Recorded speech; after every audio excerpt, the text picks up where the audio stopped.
آج ناظرین بڑا اہم ترین موضوع ہے، یعنی مجھے یقین ہے کہ آپ اسکرین کے اس طرف موجود رہیے گا، کیونکہ آج بنیادی طور پر کچھ ایسے میں راز آپ کے سامنے کھولوں گا جو اس سے پہلے شاید آپ نے کبھی نہ سنے ہوں۔ حضرت خواجہ معین الدین چشتی علیہ الرحمہ نے جو اشاعت دین کے حوالے سے اپنی خدمات انجام دی ہیں، اصلاح معاشرے کے حوالے سے جو اپنا کردار ادا کیا، ناظرین آج اس موضوع پہ بات کریں گے۔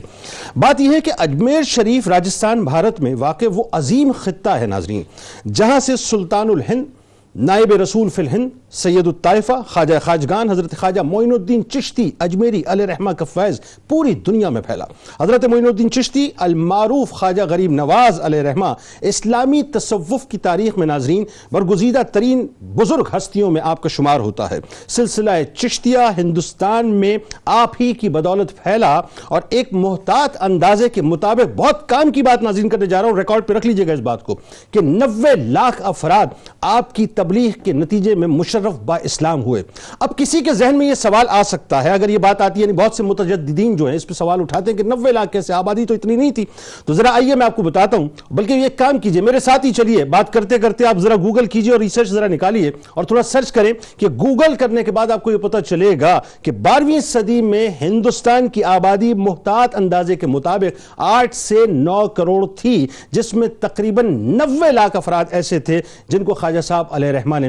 داخل اسلام کیا تھا، اور یہ آن ریکارڈ بات ہے ناظرین۔ یعنی مجھے کہنے دیجئے کہ 800 برس بعد آج پورے بر صغیر میں جہاں جہاں کلمہ طیبہ پڑھا جا رہا ہے، اب اس کی تھوڑی سی سٹیٹس اور پیش کر دیتا ہوں، کہ پاکستان کے 20 کروڑ مسلمان، ہندوستان کے 22 سے 24 کروڑ مسلمان، بنگلہ دیش کے 15 کروڑ مسلمان، افغانستان کے 3 کروڑ مسلمان، اور اگر آپ پورے ساؤتھ ایشیا کی بات کر لیں تو تقریباً کوئی 45 سے 50 کروڑ مسلمان بنتے ہیں ناظرین۔ جس دل میں اور جس گھر میں اسلام کا نور موجود ہے، مجھے کہنے دیں یہ جملہ کہ دیگر بزرگوں کے ساتھ ساتھ یہ خاص کر صدقہ ہے حضرت خواجہ معین الدین چشتی علیہ الرحمہ کا، کہ اس بوریہ نشین مرد قلندر کی نظر کی تاثیر ناظرین یہ تھی، اور اس کا عالم یہ تھا کہ نگاہ بھر کر دیکھ لیتے تھے تو معصیت کے سودے یا معصیت کے سوتے جو ہیں اس کی زندگیاں خشک ہو جایا کرتی تھیں۔ خواجہ معین الدین چشتی علیہ الرحمہ کی نظر میں جس فاسق گناہگار بندے پر یعنی ان کی نظر پڑ جایا کرتی تھی، وہ تائب ہو جاتا تھا اور پھر کبھی گناہ کے پاس تک نہیں آتا تھا۔ یعنی 2 مصرے صرف انہی کے لیے ناظرین،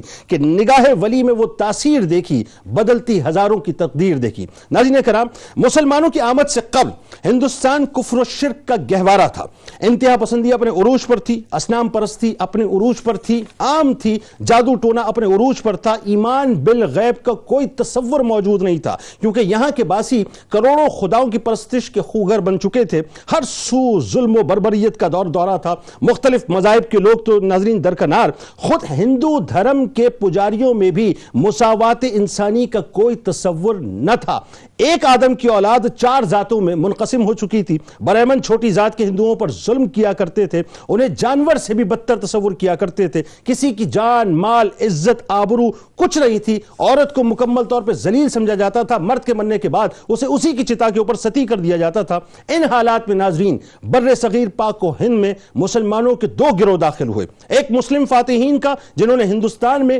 ہندوؤں کے اقتدار کا خاتمہ کیا، اور دوسرے مسلمان صوفیہ، وہ تمام صوفیہ ناظرین کہ جنہوں نے یہاں کے باسیوں کے دلوں کو مسخر کیا۔ ان دونوں طبقات نے بر صغیر کی انسانی تہذیب پر انمٹ نقوش مکمل طور پہ ایسے نقش کر دیے کہ انہی صوفیہ میں ہندوستان کی ایک بڑی شخصیت جو حضرت ابراہیم قندوزی علیہ الرحمہ کا جذب لیے،